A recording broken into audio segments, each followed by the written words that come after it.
Dito sa Papa Dudut Stories, ikaw ay hindi nag-iisa.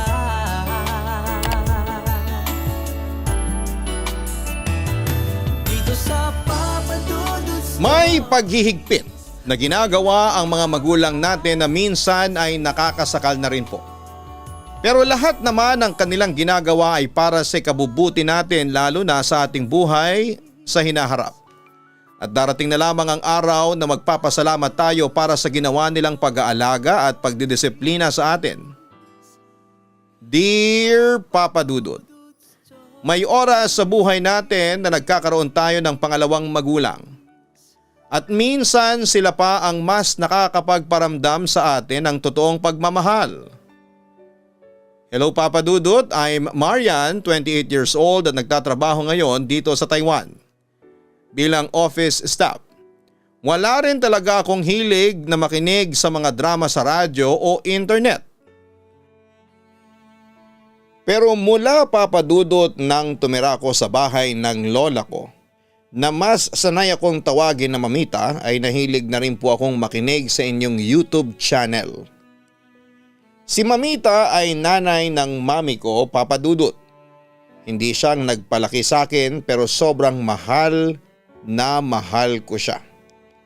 Kaya nga kahit na hindi naman ako mahilig magsenti sa buhay, nagdesisyon ako na gawin itong sulat ko na ito tungkol kay Mamita. Nag-iisang anak nga lang pala ako ng mga magulang ko. Siyempre madalas na kapag only child, na-spoil ng mga magulang. Dahil ganon ang naging buhay ko kasama sina daddy at mommy. Kahit pareho silang may trabaho ay palagi silang may oras para sa akin. At palagi rin nilang ibinibigay ang mga bagay na gusto ko. Kaya naman sobrang saya ko talaga kasama sila, Papa Dudut. Kaya lang ay nagkaroon ng malubhang karamdaman ng daddy ko. Hanggang sa bawian siya ng buhay nang dahil sa sakit niya na cancer. Nang mailibing si daddy, nakita ko kung paano magpakatatag si mami para sa akin. Madalas siya na ginagabi ng uwi galing sa trabaho at wala ng oras para kausapin ako tungkol sa pag-aaral ko. Lahat yon ay pilit kong iniintindi kasi nga ay mag-isa na lamang siyang bumubuhay sa akin hanggang sa nasa college na ako noon nang tanggapin niya ang offer ng company nila na ma-assign siya sa Taiwan. Ayoko sanang magkalayo kami ni mami pero wala rin akong nagawa dahil buo na ang desisyon niya na yon. At dahil walang ibang kamag-anak na pinagkakatiwalaan si mami, inihatid niya ako sa bahay ni Mamita. Para doon daw muna ako tumira at mag-aral sa Bicol, Papa Dudut. Bago kami makarating sa bahay ni Mamita ay panay na ang bilin sa akin ni Mami tungkol sa kanya. Na palagi raw akong susunod sa mga utos ni Mamita. Lalo na pagdating sa mga gawaing bahay. Nang makarating nga kami kina Mamita ay hindi ko na masyadong maalala ang lugar na yon. Pero napakalaki ng lumang bahay niya. At isa yon sa mga pinakalumang bahay sa lugar na yon, Papa Dudut. Ito ang juice at palaman oh. Mamili ka na lang dyan ng gusto mong palaman, Marian. Ang wika ni Mamita nang makapasok kami sa may komedor ni Mami. Maiba ako. Sigurado ka na ba sa pag-abroad mo na yan, Lorna? Baling naman niya kay Mami. Opo, Mamita. Nakaayos na po ang lahat ng papeles ko. Saka sayang din kasi yung posisyon na naghihintay sa akin doon sa company sa Taiwan. Malaki din po ang itinaas ng sasweldohin ko kaya hindi ko na pinapalampas pa. Tugon ni Mami. Ganon ba? Mabuti naman at hindi masyadong nagdamdam itong apo ko sa desisyon mo, wika pa ni Mamita. Wala naman din po akong ibang pagpipilian kasi buo na raw po ang desisyon ni Mami. Malungkot at pabulong na turan ko. Marian, pinaliwanag ko naman na sa'yo na para sa'yo itong gagawin ko, hindi ba?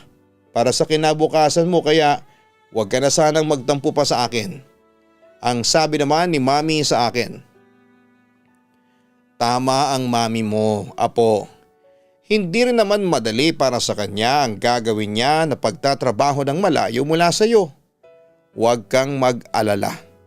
Aalagaan kitang mabuti hanggat nandito ka sa poder ko, ang sabi pa ni Mamita. Papadudot, bago ako nga pala tumira kay Mamita, ay ilang beses ko pa lamang siyang nakikita at nakakasama noon. Noong bata pa raw ako ay madalas siyang lumuluwas ng Maynila para makita ako, pero mula raw nang maging sakitin siya ay bibihira na siyang lumuwas dahil nahihirapan na siyang bumiyahe. At dahil busy pareho sa trabaho ang mga magulang ko ay hindi rin kami madalas na umuuwi ng Bicol para magbakasyon doon. Kaya naman nagulat talaga ako nang makita ko na malaki pala ang bahay ni Mamita sa probinsya. Makaluma ang estilo ng bahay pero maayos pa naman tingnan. At kagaya nga ng sabi ni Mami, malaki talaga ang bahay ni Mamita kumpara sa mga ibang bahay na nadaanan namin doon. Mami, kailangan niyo po ba talagang umalis? Tanong ko habang nag-aayos kami ng gamit noon. Malaki ang kwarto na kung nasaan kami kaya magkatabi kami ni Mami na matutulog sa malaki rin na kama. Sinabi ko na sa iyo, hindi ba? Kailangang umalis ni Mami dahil gagawin ko ito para sa future mo. Tugon naman niya. Pwede naman po kasi na dito na lang kayo magtrabaho sa malapit sa atin, ang sabi ko naman. Pero hindi ko kikitain. Yung kagaya ng mga pwede kong kitain sa abroad sa pagtatrabahuan ko, anak. Sana naman ay maintindihan mo ko, ang sabi pa niya. Nalulungkot po kasi ako na aalis na kayo, ang sabi ko pa. Hinawakan ni Mami ang kamay ko. Nalulungkot din naman ako, Marian. Pero sana'y huwag mong kalimutan na ginagawa ko ito kasi mahal kita, sabi pa ni Mami. Nang gabi na yon, magkatabi kaming natulog ni Mami sa malaking kama pero hindi rin ako nakatulog ng maayos, Papa Dudut. Siguro kasi namamahay ako. Hindi ako sanay sa ganong kalalaking kama at iba rin ang amoy sa loob ng kwarto. Hindi naman mabaho, hindi malikabok pero naninibago talaga ako. Yung paninibago na alam kong kailangan ko ng kasanayan dahil matagal akong titira sa bahay na yon. Medyo excited din naman ako pero mas lamang ang kaba hanggang sa hindi ko namalayan na naluluha na pala ako dahil sa lungkot na nararamdaman ko. Yun ang unang pagkakataon na magkakalayo kami ni Mami. Hindi ko alam kung kailan kami ulit magkikita o magkakasama. Basta pangahawakan ko ang pangako niya na babalikan niya ako, Papa Dudut. May ilang araw ring nagstay si Mami sa bahay kasama ko. At nang dumating na nga ang araw ng pag-alis niya papunta ng Taiwan ay muli akong naiyak. Kahit na alam ko naman na mangyayari yon. Nakiusap pa ako na baka pwedeng hindi na lamang umalis si Mami at sa Pilipinas na lamang magtrabaho para kasama ko siya, Papa Dudut. Pero syempre, hindi yon nangyari. At tuluyan niya na rin akong iniwan para magtrabaho sa malayo, Papa Dudut.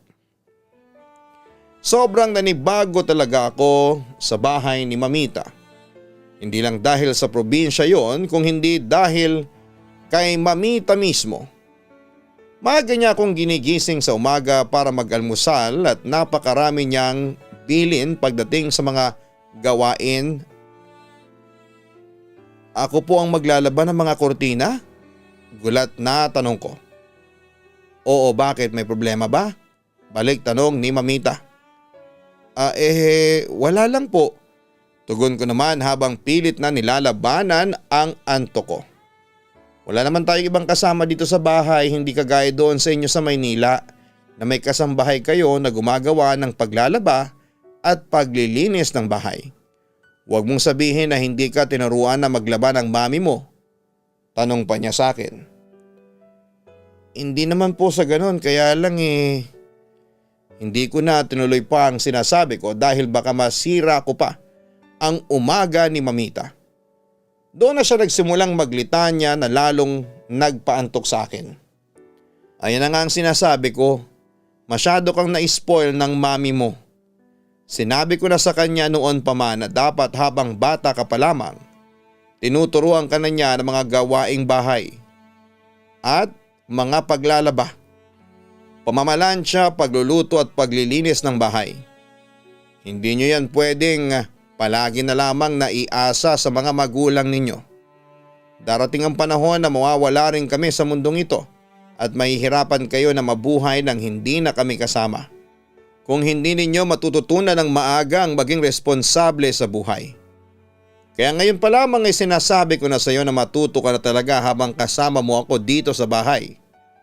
Hoy Marian, ang malakas na sigaw ni Mamita na biglang nagpagising sa diwa ko.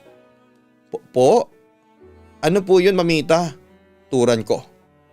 Hindi ko na malaya na napapikit na pala ako sa kinakaupuan ko. Nakikinig ka ba sa mga sinasabi ko? Hay nako, basta ito ang tandaan mo. Habang bakasyon mo pa dapat ay masanay ka na gumising ng maaga at mag-almusal bago mag-alas 7 ng umaga. Kailangan na maaga kang bumabangon at kumikilos para maaga rin ang pasok ng biyaya dito sa bahay natin at pagkatapos mo mag-almusal at magligpit ng lababo ay unahin mo ang pagwawali sa sala bago ang likod ng bahay. Saka mo naman simulan ang paglalaba kapag tapos nga na sa pagwawalis mo. At saka mo isunod ang pagdidilig ng mga halaman natin sa bakuran. Natatandaan mo ba lahat yon para hindi ko na Marian? Hanggang ngayon ba inaantok ka pa rin at pikit na naman yung mga mata mo? Kayong mga kabataan talaga ngayon kahit ang pagising lang sa umaga ay hirap na kayong gawin. Paninermon niya sa akin. Grabe Papa Dudut. Hindi ko inaasahan na ganun pala talaga kasungit at kahigpit si Mamita. Imagine po 7 AM pa lamang ng umaga noon pero tanghali na yon para sa kanya. Samantalang sa bahay namin sa Maynila ay palaging alas 10 o 11 AM ang gising ko at bangon ko mula sa kama.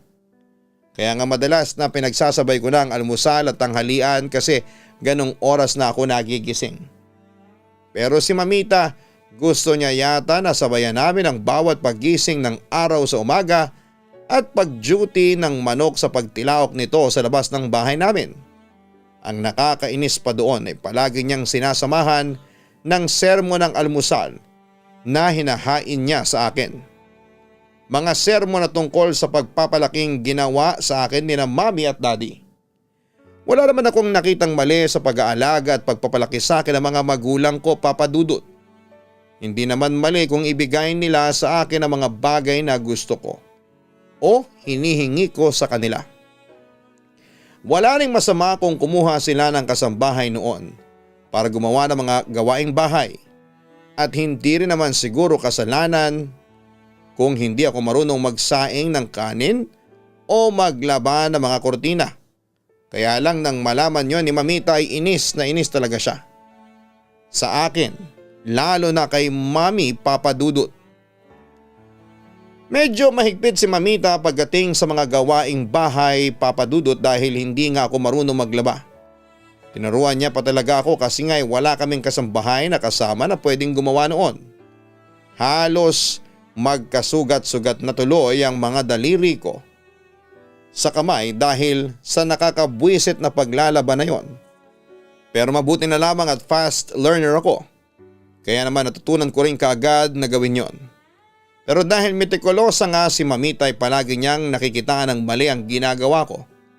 Mula sa paglilinis ng bahay, paglalaba at ultimo ang pagdidilig ng mga halaman niya ay mali pa rin daw ang ginagawa ko. Minsan nga hindi ko na alam kung mali ba talaga ang ginagawa ko o pinagbubuntunan niya lamang ako sa init ng ulo niya. Para kasing wala na siyang nakitang tama sa mga ginagawa ko. Lahat ay mali. may kulang o hindi maayos sa paningin niya. Kaya sa tuwing tatawag tuloy noon si Mami ay palagi kong kinekwento ang pagpapahirap na ginagawa sa akin ni Mamita, Papa Dudut. Mamita, wala po ba tayong ibang ulam ngayon? Tanong ko nang makita ko ang pinakbet na gulay at sinaing na tulingan na ulam namin para sa hapunan. Bakit, hindi ka ba kumakain nito? Tanong din ni Mamita. Kumakain naman po ako nito pero wala po ba tayong kahit na hotdog man lang na pwedeng isabay dito sa ulam ngayon? Kahapon po kasi di ba ginataang sitaw at kalabasa ang ulam tapos ngayon pinakbet naman po, tugon ko. Ano naman ngayon? Pareho namang masustansyang pinakbet at ginataang gulay. Ang turan pa ni Mamita. Medyo nakakasawa lang po kasi kung magkakamukha ang ulam natin sa araw-araw. Sana po ay meron man lang may hotdog o pork chop na kasama itong mga ulam natin ngayon.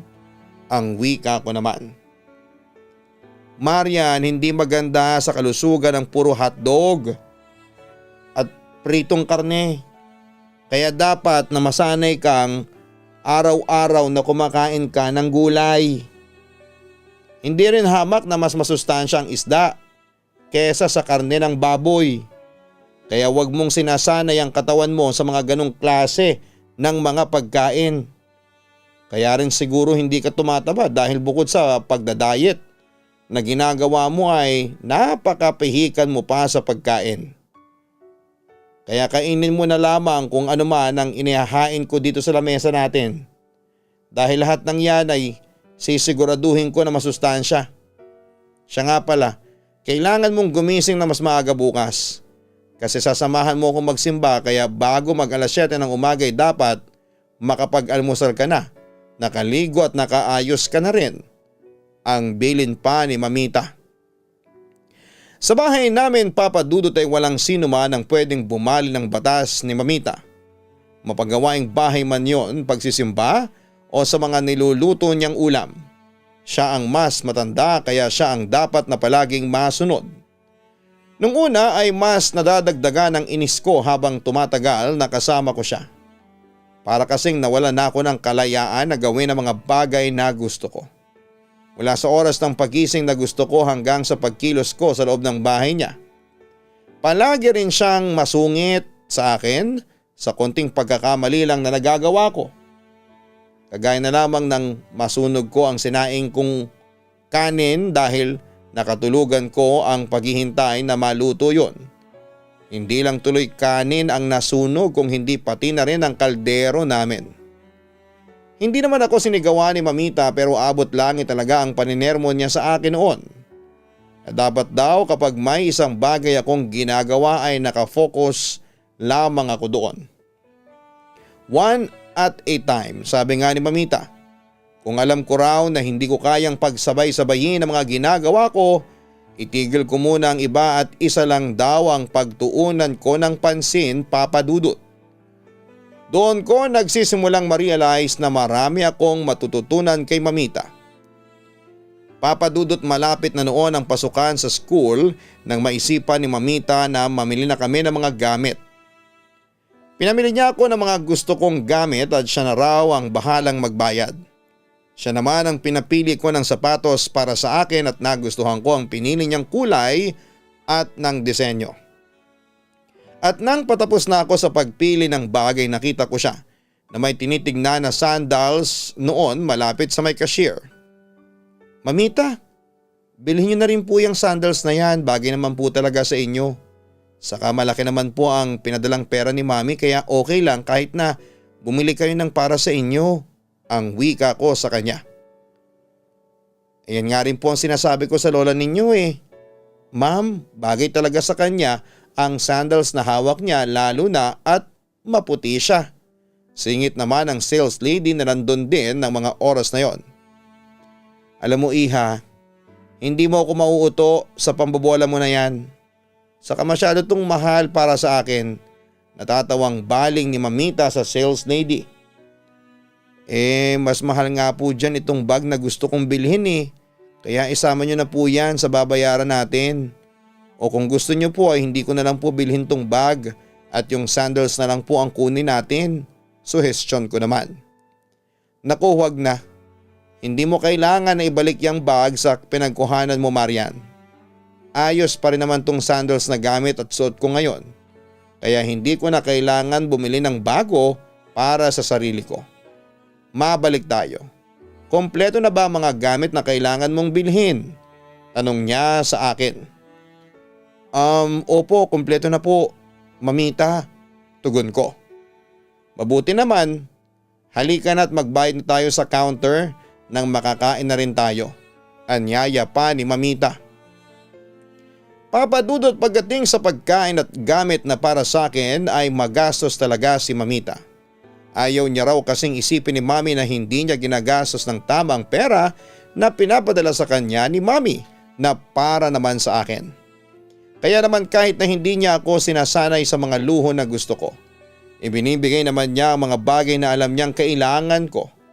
Pero pagdating sa sarili niya, ay sobrang tipid ni mamita, papadudot.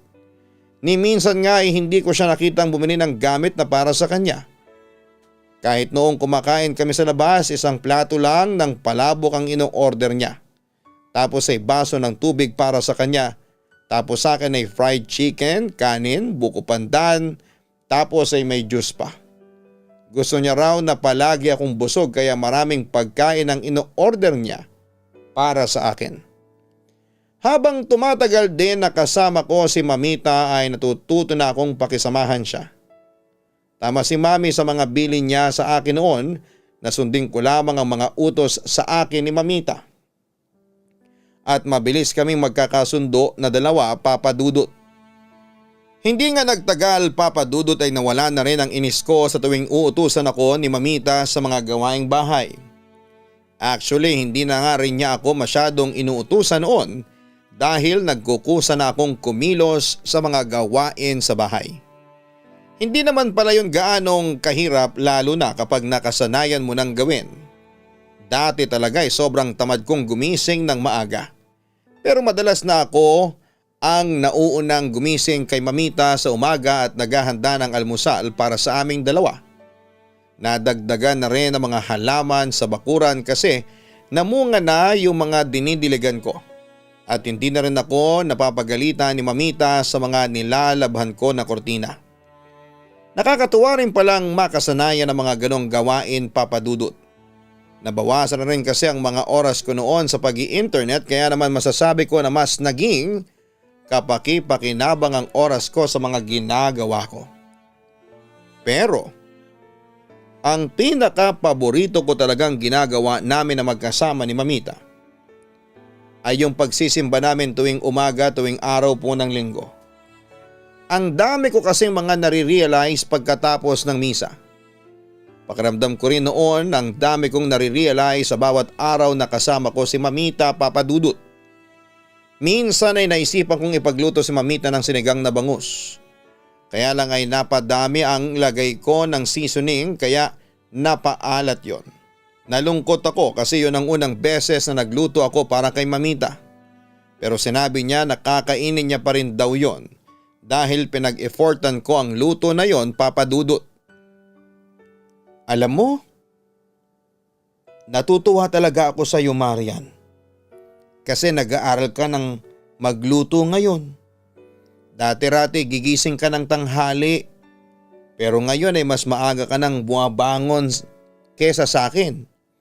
Tapos ay palagi ka pang nauuna rito sa kusina para mag-ayos ng mga aalmusalin natin. Hindi ka kaya dating ganyan, apo? Nakangiting wika pa ni mamita. Nakakatuwa rin po pala kasing kumilos-kilos dito sa bahay. Lalo na ang pagtambay dun sa bakuran ninyo habang nagdidilig ng mga halaman. Nakakatuwa pong tumambay doon at kausapin yung mga halaman ninyo. Kahit na hindi po sila sumasagot ay pakiramdam ko po ay napapakinggan nila ang mga sinasabi ko sa kanila. Ang sabi ko naman. Naririnig ka talaga nila at sigurado ako na pati sila ay natutuwa sa iyo. Kita mo nga at ang bilis nilang lumago, hindi ba? Dahil yon sa magandang pag-aalaga sa kanila. Kaya salamat sa oras mo, Marian, ha? Ang wika pa ni Mamita.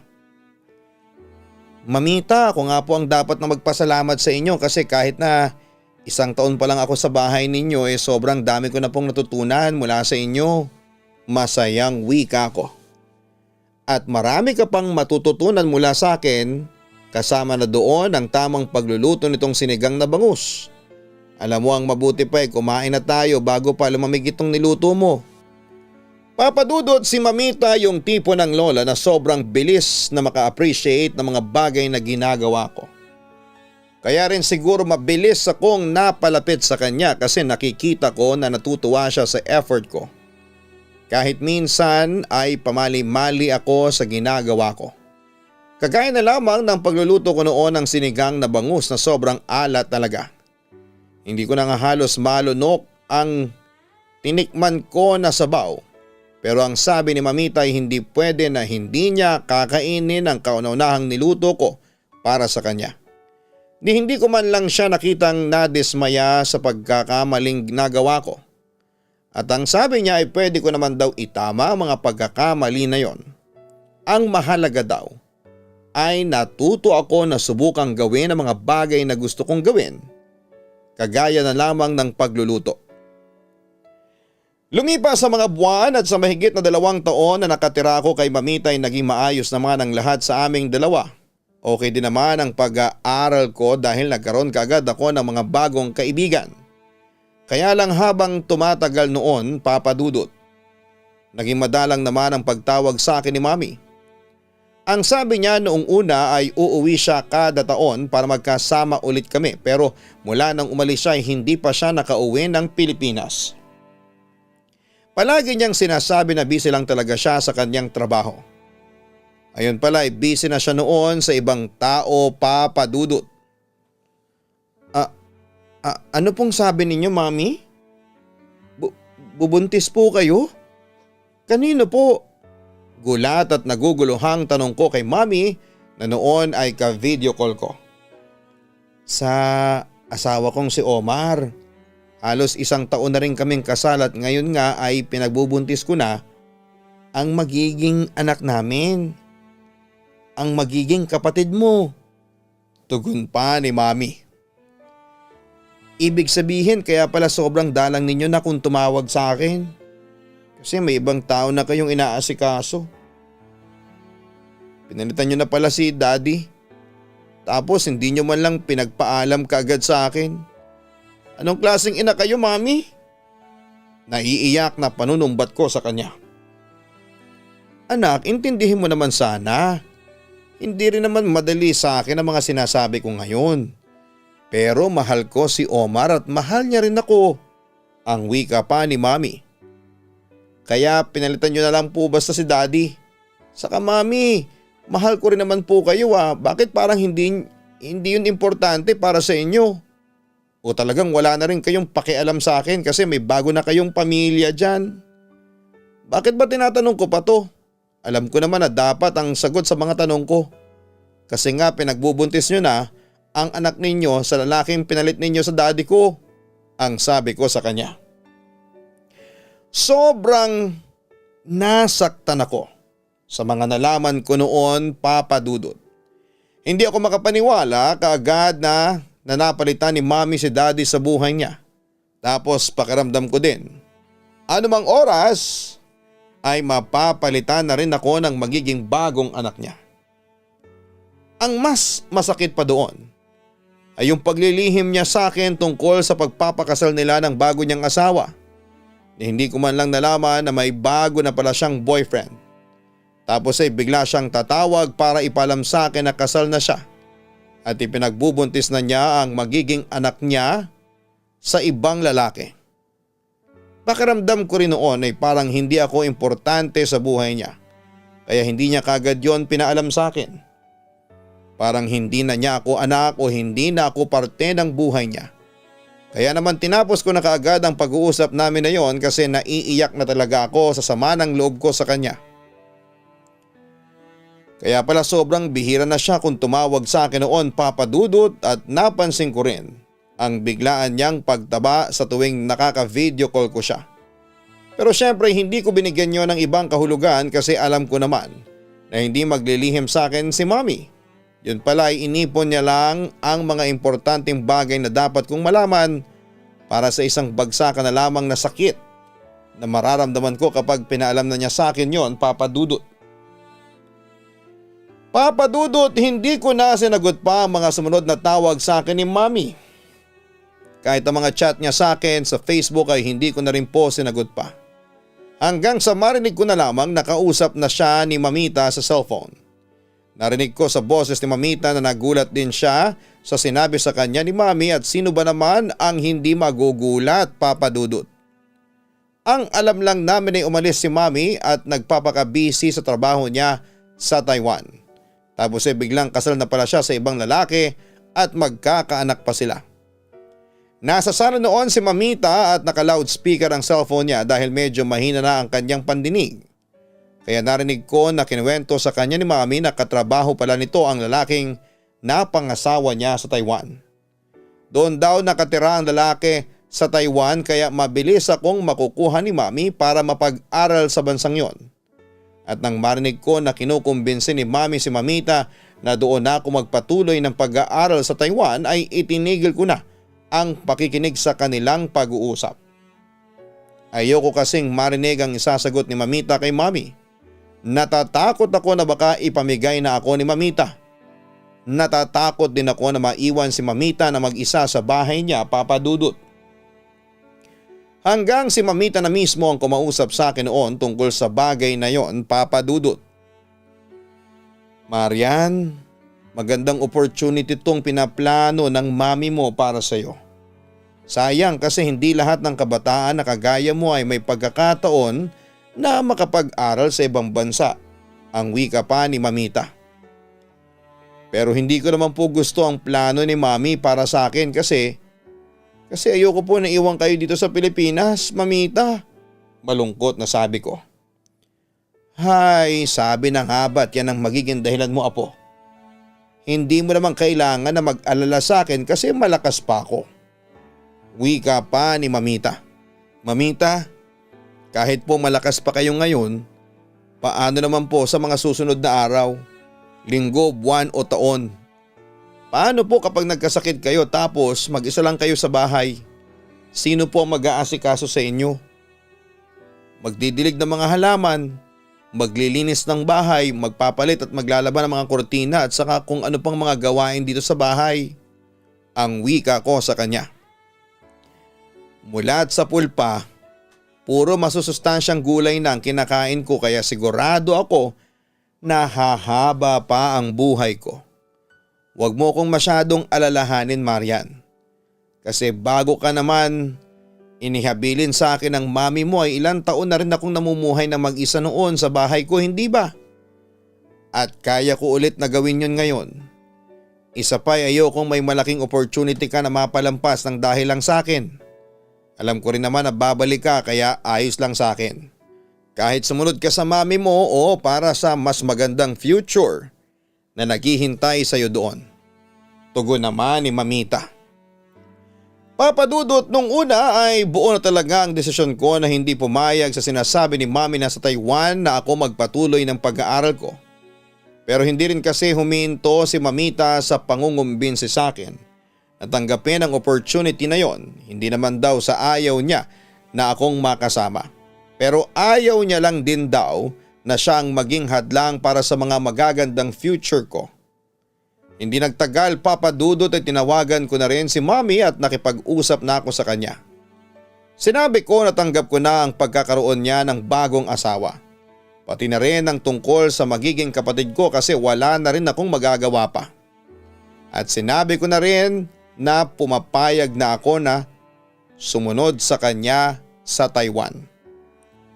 Mabilis po ang naging proseso ng lahat dahil mayaman pa lang napangasawa ni Mami sa Taiwan, Papa Dudut.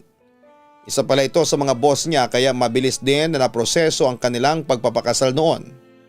At dahil din sa asawa ni Mami, mas napabilis ang pag-aasikaso ng mga papeles ko papunta ng Taiwan. Pero mabilis mang naproseso ang lahat. Hindi naman naging mabilis para sa akin na tanggapin na iiwan ko na si Mamita sa probinsya namin. Mabuti sana kung sa Maynila lamang ako pupunta pero sa Taiwan kasi yon. At aabutin ng mga taon bago ulit ako makauwi sa kanya. Nung araw nga ng pag-alis ko ay muntikan pa akong hindi makaalis dahil iyak ako ng iyak noon. Pero sinabi ni Mamita sa akin na alam naman daw niya na tutuparin ko ang pangako ko na dadalawin at babalikan ko siya. Kaya ayos lang sa kanya na umalis ako. Kaya naman mabigat talaga ang loob ko nang umalis ako ng Pilipinas noon, Papa Dudut. Nang magsimula nga akong manirahan sa Taiwan kasama si Mami ay palagi kong nami-miss si Mamita. Ang mga pag-aalaga niya sa akin, ang mga sermon niya at ang mga oras na magkasabay kaming kumakain ng niluto niyang masarap na ulam. Gabi-gabi akong umiiyak pero sa tuwing makakausap ko siya sa tawag ay kaagad namang gumagaan ang loob ko. Hanggang sa unti-unti ay makasanayan ko na rin ang buhay sa Taiwan. 4 na taon akong nag-aral doon at nang makatapos ako, ang pag-uwi sa Pilipinas at pagdalaw kay Mamita ang kauna-unahang ginawa ko, Papa Dudut.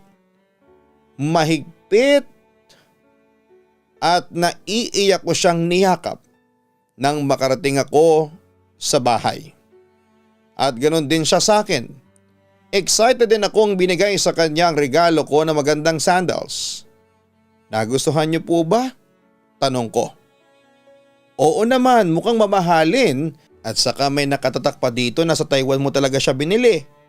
Pero Marian, hindi mo naman ako kailangan na pasalubungan pa ng ganito kasi hindi ko naman birthday at wala namang espesyal na okasyon para sa akin. Ang wika pa ni Mamita. Mamita, para po sa akin ay espesyal ang bawat araw na kasama ko kayo. Kasi sobrang naging mabuti po kayong lola at magulang sa akin noong dito pa ako sa inyo nakatira. Wala po kayong ibang pinaramdam sa akin kung hindi puro pagmamahal. Ang dami ko pong natutunan sa inyo, Mamita. At alam ko po na ngayong nandito na ulit ako, mas marami pa akong matututunan kasama kayo. Naluluha na tugon ko. Bakit naiiyak ka na dyan? Naluluha pero natatawang wika pa ni Mamita.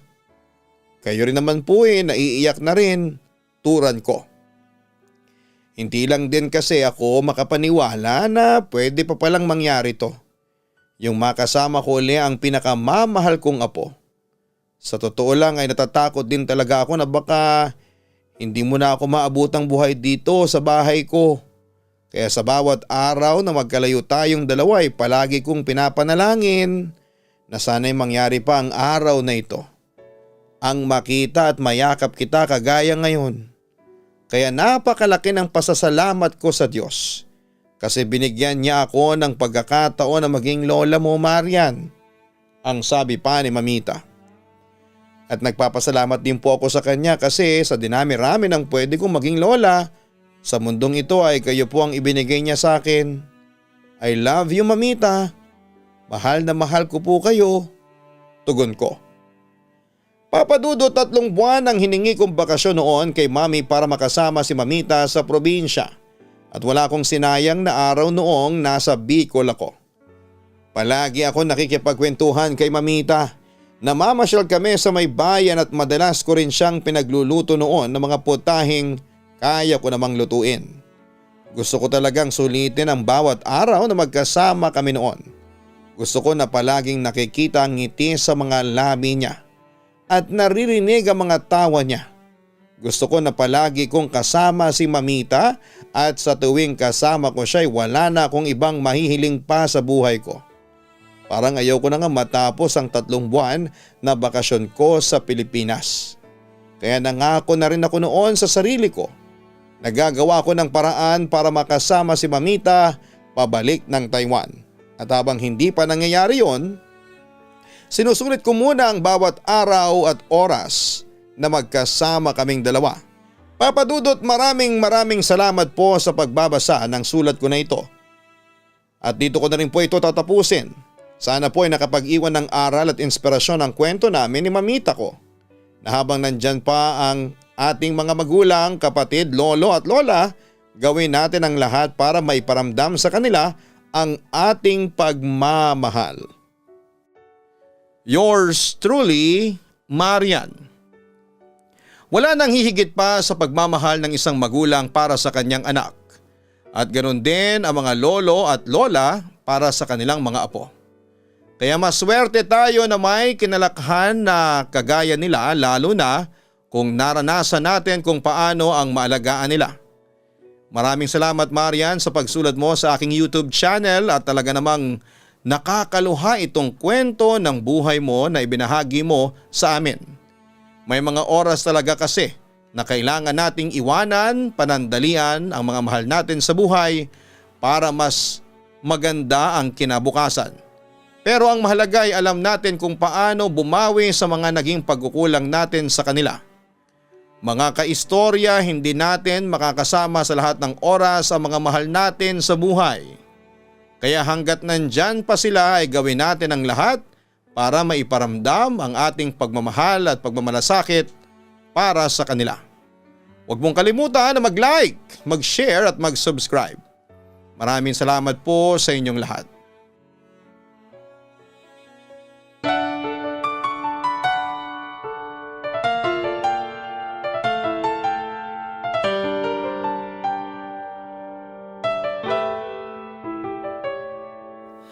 Ang buhay ay mahiwaga,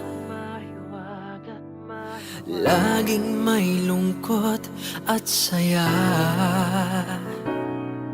Sa Papa Dudut Stories, laging may karamay ka.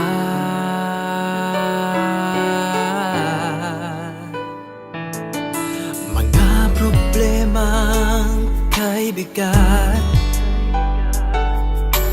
dito ay pakikinggan ka. Sa Papa Dudut Stories, kami ay iyong kasama. Dito sa Papa Dudut Stories, ikaw ay hindi nag-iisa.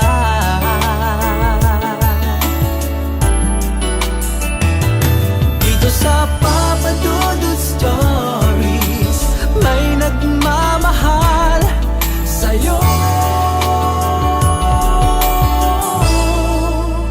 Papa Dudut Stories, Papa Dudut Stories,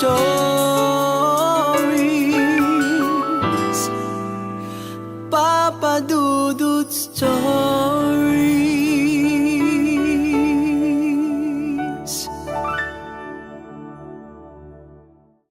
Hello mga ka-online, ako po ang inyong si Papa Dudut. Huwag kalimutan na mag-like, mag-share at mag-subscribe.